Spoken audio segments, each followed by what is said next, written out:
আসছে ফাগুন, জ্বালছে আগুন মনের মাঝে, রঙের নেশা জাগছে মনে সকাল সাঁঝে। বাহ সভাকবি বাহ, দিনের শুরুটা তুমি একেবারে আনন্দে ভরিয়ে দিলে। দোল আসছে তো, সভা কবিতাই আমাদের কবিতার ছন্দে রাঙিয়ে দিল। মাখবো রং, খেলবো দোল, আমরা রঙিন হব, রঙের সাথে রং মিলিয়ে রঙিন কথা কব। বাহ বাহ, অপূর্ব। কি বলো মন্ত্রী? সভাকবি তো জমিয়ে দিল। কি যে রং মেখে সংসেজে আনন্দ পাও তোমরা, বুঝি না বাপু। সে কি হে মন্ত্রী, তুমি রং মাখতে চাও না? না মহারাজ, আমার রং মেখে সংসাজতে ভালো লাগে না।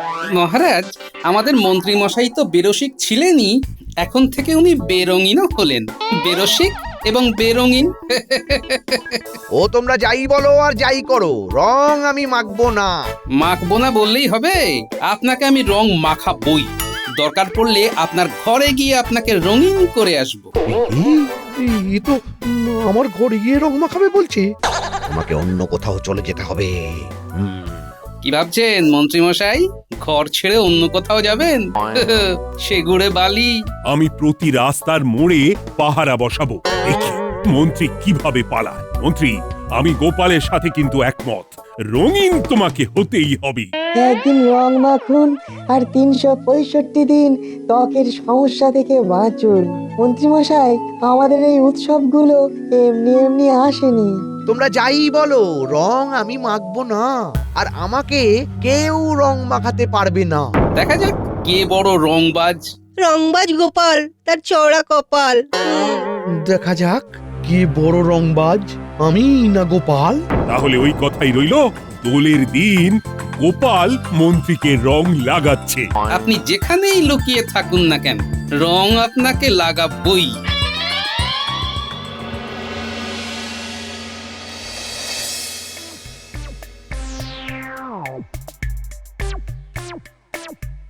কি হয়েছে? কিছু চিন্তা করছো? অনেক কিছু ভাবতে হচ্ছে গিন্নি। এই দোল এলেই আমার সারা শরীরে কিরকম যেন একটা করতে থাকে। তুমি কিরকম বেরসিক মানুষ গো? তোমার দোল খেলতে ভালো লাগে না? বিয়ের আগে ঘটক মশাই চিকুচি দেখে বলেছিলেন রাজযোগ মিল নাকি তোমার আমার। এখন দেখছি কোনো মিল নেই, তুমি পূবে আমি পশ্চিমে। যত সব। চিন্তা করার মতো কত বিষয় আছে, সেই সব না ভেবে একটা তুচ্ছ বিষয় নিয়ে ভেবে চলেছো। ও অসহ্য। এবার খরচা করে বলো তো দেখি, দোল তোমার কি পাকা ধানে মই দিয়েছে? রং মাখতে আমার ভালো লাগে না, তবুও গোপাল আমার গায়ে রং লাগাবে বলে প্রতিজ্ঞা করেছে। আশ্চর্য। ও গোপাল যখন বলেছে, তখন ও তোমাকে রং লাগাবে। আমি দিব্য দৃষ্টিতে দেখতে পাচ্ছি। অসহ্য, একটুও শান্তি নেই।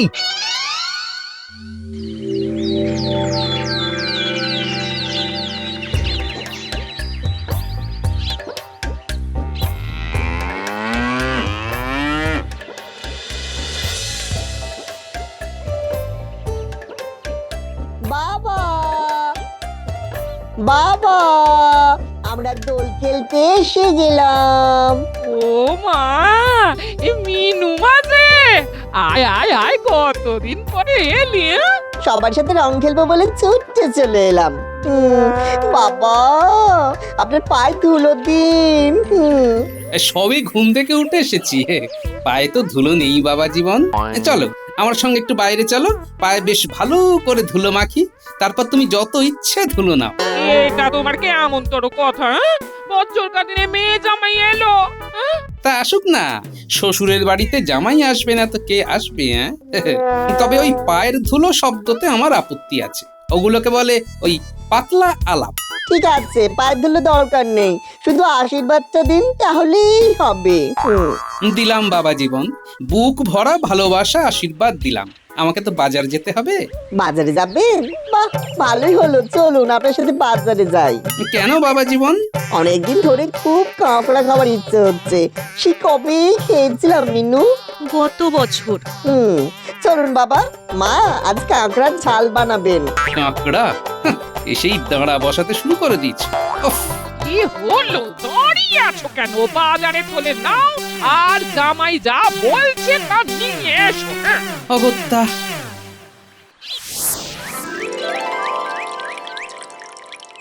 কি মন্ত্রী, কি ঠিক করলে? ঠিক তো হয়েই গেছে মহারাজ, আমি রং মাখবো না। রং মাখবেন না মন্ত্রী মশাই, এই করেছেন পণ। লুকিয়ে থাকবেন মন্ত্রী মশাই, দোল চলবে যতক্ষণ। লুকিয়ে থাকাচ্ছি? মন্ত্রী মশাই যদি পাতালেও লুকিয়ে থাকেন আমি ঠিক খুঁজে আনবো। লুকিয়ে থাকার একটা ভালো ব্যবস্থা করতে হবে। আমাকে ভাবতে হবে, আমাকে ভাবতে হবে। কি ভাবছেন মন্ত্রী মশাই? লুকোবার জায়গার কথা ভাবছেন? ভাবুন ভাবুন। আমি তো বলেই দিলাম, সেদিন আপনাকে রং আমি মাখাবই। গোপাল আর মন্ত্রীর রংবাজি বেশ জমে উঠেছে, কি বলো সেনাপতি? সে আর বলতে, হ্যাঁ, আমি হলফ করে বলতে পারি এই যুদ্ধে মন্ত্রীমশাই পরাজিত হবেন। কি বিজ্ঞানী, আমি ঠিক বলছি তো? এতে আর সন্দেহের কোনো অবকাশ নেই, অন্তত আমার কাছে। দেখো মন্ত্রী, তোমার ওপর কারো বিন্দু মাত্র আস্থা নেই। আমার তো নিজের ওপর আস্থা আছে মহারাজ। তাহলে হয়ে যাক একটা বাজি, রং নিয়ে বাজি। যে হারবে সে খাওয়াবে। আমি তো রাজি মহারাজ। আর মন্ত্রীমশাই আপনি? রাজি। মন্ত্রী মশাই আজই বলে দিলেন রাজি, দোলের দিনে মিষ্টি করে খেলবেন রংবাজি। কি শুরু করেছো? গোপালের সাথে বাজি? তোমার কি মনে হয় তুমি বাজি জিতবে?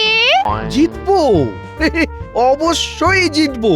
আমার কিন্তু খুব মাথা গরম আছে, আমার মাথাকে আর গরম করিও না। কেন গরম আছে আমাকে জানাও। আমার মা আমাকে চিঠি পাঠিয়েছে, কয়েকটা বানর হুপ হুপ শব্দ করছে আর তোমার শ্বশুর বাড়ির বাগান তছনছ করছে। আমার মায়ের কত ক্ষতি হলো বলো তো, মাকে কিছু আর্থিক সাহায্য করা দরকার। বানর? কি হলো, কথা কানে গেল না? যে আর্থিক সাহায্যের কথা শুনেছো অমনি চুপ। আরে না না না না না, দোলের দিনটা কাটতে দাও। আমি আর তুমি দুজনে মিলে তোমার মায়ের হাতে কিছু মোহর দিয়ে আসবো। আমার মা তোমার বুঝে কেউ হয় না? ওমা, সে কি? উনি তো আমার আরো একটা মা, আমার শাশুড়ি মা। হ্যাঁ গো, তোমার গোপালের সাথে বাজিটা না ধরলেই নয়। তুমি একদম কিচ্ছু চিন্তা করো না, এই বাজি আমি জিতবই। আমাকে এখন একটু যেতে হবে, কেমন? কোথায়? এসে বলবো।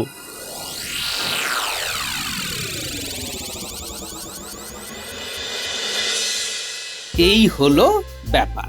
মন্ত্রী মশাই তোমার সাথে পারবে না। হ্যাঁ, শোনো, প্রতিপক্ষকে হালকাভাবে নিতে নেই। মন্ত্রী মশাই কিছু একটা ভেবেছেন, বুঝলে?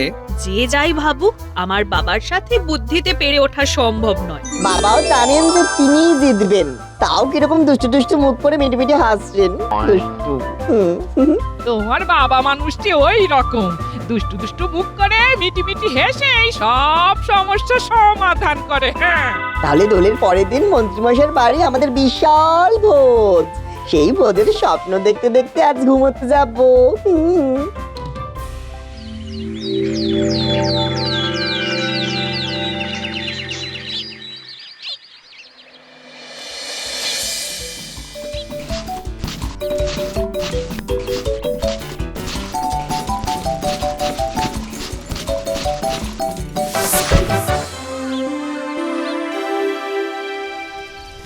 আজ আমাদের নেড়াপোড়া, কাল আমাদের দোল, পূর্ণিমাতে চাঁদ উঠেছে, বলো হরি বল।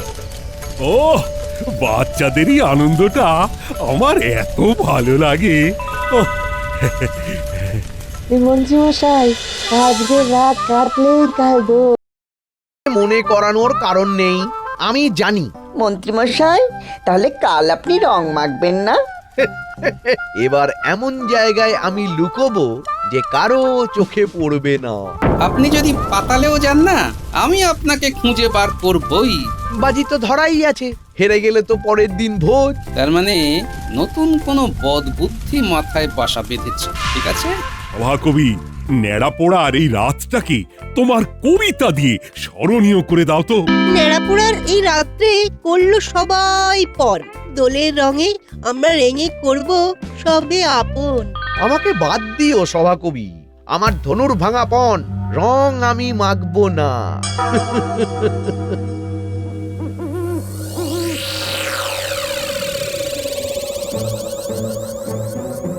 দাঁড়াও, আগে দেখি কেউ আছে কিনা। কেউ নেই, এখন টুকুস করে বেরিয়ে এসো।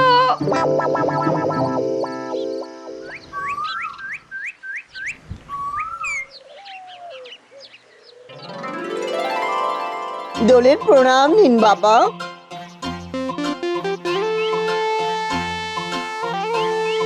তোমাকেও দোলের শুভেচ্ছা জানাই বাবা। আশীর্বাদ করি তোমাদের ভালো হোক। হ্যাঁ, শুভ দোল যাত্রা। আমরা তোমাদের সবার পায়ে আবির দিতে এসেছি। ঠিক আছে, আগে মঠ আর ফুট কড়াই খা, তারপর সব হবে। মনে আছে তো মন্ত্রীমশাইকে রং লাগাতে হবে। আছে আছে, মন্ত্রী মশাইকে রং মাখিয়েই ছাড়বো।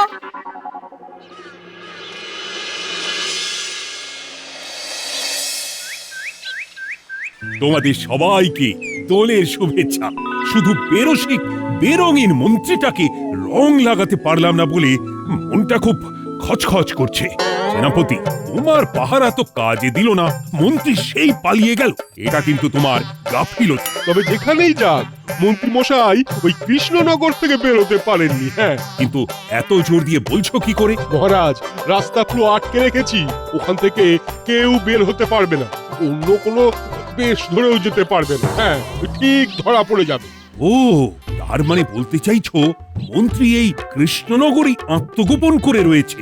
আমারও তাই মনে হয় মহারাজ। তবে এখনো বলছি, মন্ত্রী মশাইকে ঠিক খুঁজে পাবো আর রঙও মাখাবো। ছাড়ো গোপাল অন্য কথা, আমরা এখন রং মাখি। দাদা বাবু, তোমাকে রং মাখাচ্ছি।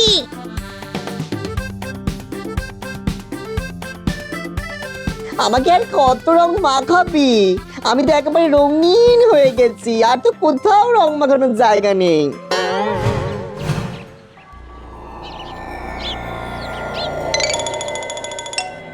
আচ্ছা দাদা বাবু, ওখানে ওটা কি ঝুলছে? হাওয়ায় আবার দুলছে। ওরে, এ তো বানরের লেজ। ওরে বাবা, এখান থেকে চল চল চল, বানরটা খেপে যাচ্ছে। বানরের চর খেয়েছিলাম।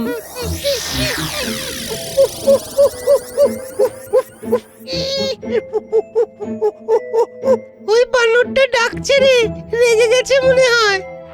ও বানরের লেজটাই দেখা যাচ্ছে। বানরটা কোথায়? ওই যে ঘন পাতার আড়ালে ঢাকা আছে। লেজটা কত বড়! তাহলে বানরটা কত বড় হবে বলো দাদা বাবু? হ্যাঁ, অনেক বড়। একবার যদি দেখতে পেতাম তাহলে খুব ভালো হতো। এই জামাইটা গোলমাল করতে পারে, এবারে রেগে বানরের গলায় ডাকতে হবে।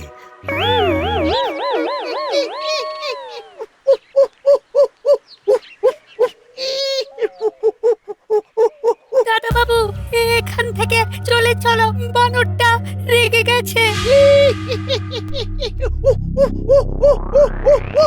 এই, এখান থেকে পালা! যাক, ফাড়া কাটলো।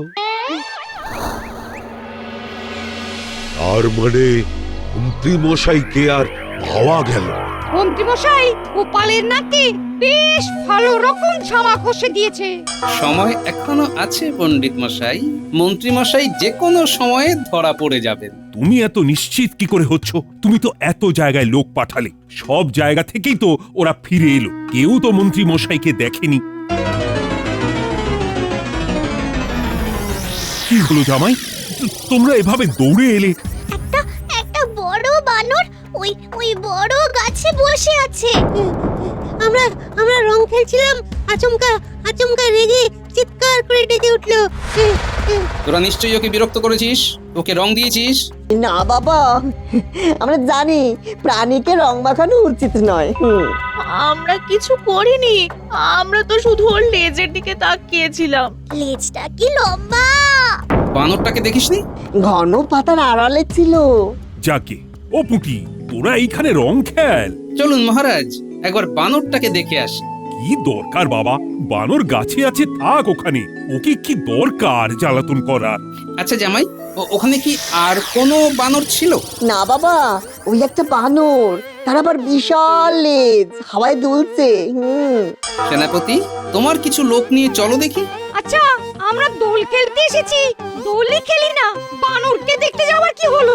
বানরকে না খুঁজে বরং মন্ত্রী মশাইকে খোঁজো, নইলে তো তুমি বাজিতে হারবে।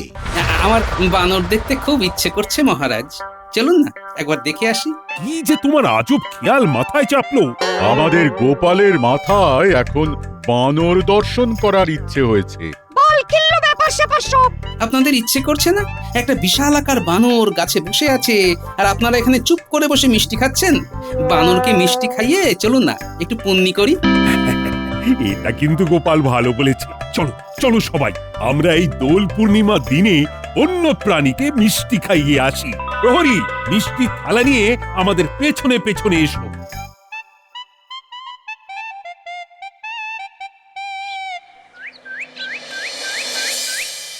একটু খিদে খিদে পাচ্ছে। সকালবেলায় যা খেয়েছি এতক্ষণে তো হজম হয়ে গেছে, আর কিছুক্ষণ পেটে দড়ি দিয়ে থাকতে হবে। প্রায় মেরে এনেছি। বাবা, গিন্নি আমার ওপর ভরসা করতে পারেনি, এবার এবার দেখিয়ে দেব।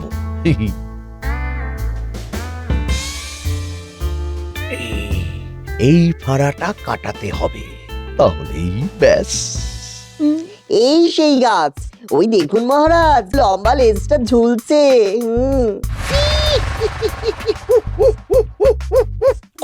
গোপাল সাবধান, বানরটা সত্যি খুব বিরাট। গোপাল, সর্ববিষয় ওস্তাদি করতে যেও না, খাবে যখন বানরের হাতে চড় তখন বুঝবে। বানরটার খুব খিদে পেয়েছে মহারাজ, তাই এই রকম চিৎকার করছে। খাবার টোপ দেখাচ্ছে, আমাকে পোকা পেয়েছে তো। বেশ তো প্রহরী, খাবারটা একটা জায়গায় রাখো। গোপাল, তুমি ওখান থেকে সরে এসো, খাবার সময় ওরা একদম বিরক্ত করা পছন্দ করে না। বানরটা কি একটা ডালে থামের মতো বসে আছে নাকি? আমরা এখানে এসেছি, আমাদের গলা শুনছে, তবু নড়ছেও না চড়ছেও না। এটা কি বানর নাকি? না, এরকম একটা সন্দেহ হচ্ছে। ওহ গোপাল, তুমি কিন্তু একদম কথা শুনছো না। তুমি এদিকে এসো। জামাই, তুমি তোমার শ্বশুর মশাইকে এদিকে নিয়ে এসো। আর প্রহরী, তুমি খাবারের থালাটা গাছের তলায় রেখে এসো। আয় আয় বানর, বানর রে, খেয়ে নাও, তোমার ল্যাজটা একটু নাড়াও। আয় আয় আয় আয় আয় আয় আয় আয় আয় আয় আয় আয় আয়। আমি একটু কাব্য করে বলি। বলো বলো, তোমার কাব্য শুনে যদি গা গতর নাড়ায়। আয় রে বানর, আয় রে আয়, বেলা যে দেখো পড়ে যায়, কেমন ধারা বানর তুই। বানর তোমার ল্যাজটা ছুঁই, হাওয়ায় দোলে ওই ল্যাজ, নির্ঘাত কিছু আছে প্যাঁচ, দিলাম একটা টান ঘ্যাচ। হ্যাঁ, বানর বসে আছে ডালে, ল্যাজ পড়লো আমার পালে। এই কেমন বানর বাবা? কিরকম ব্যাপার হলো? ও মন্ত্রী মশাই, নেমে আসুন। মন্ত্রী মশাই? মানে? মন্ত্রী মশাই বানর সেজে মগ ডালে বসে রঙের হাত থেকে বাঁচতে চেয়েছিলেন মহারাজ, কিন্তু সে ঘুরে পালি। মন্ত্রী নেমে এসো, নইলে এখান থেকে রং ছুড়বো। নামছি নামছি নামছি নামছি। নাও গোপাল, তুমি প্রথম রং লাগাও।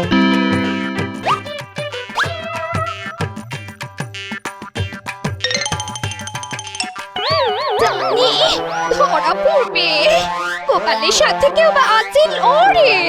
টকের জ্বালায় পালিয়ে এসে তেঁতুল তলায় বাস। মন্ত্রী মশাই, এবার যখন বানর সাজবেন তখন দুটো জিনিস মাথায় রাখবেন। প্রথম, বানরে যখন ডাকে তখন তারা লাফায়, এক জায়গায় থামের মতো বসে থাকে না। আর দ্বিতীয়টা? দ্বিতীয়টা, বানরের ল্যাজটা নড়ে, মানে বানর নাড়ায়, হাওয়ায় নড়ে না, আর খাওয়ার গন্ধ পেলে স্থির থাকে না। না, গোপালের রং মাখানো হয়ে গেছে। এবার বাকি যারা আছে তারা সবাই মন্ত্রীকে রং মাখাও। আর মন্ত্রী, তুমি চুপ করে বসো। কি আর করবেন মহারাজ, আমি তো এখন মন্দিরের ঘন্টা, যে পারবে বাজিয়ে যাবে। আমি রং লাগাবো, আপনি চুপ করে বসুন, আমি লাগিয়ে যাই।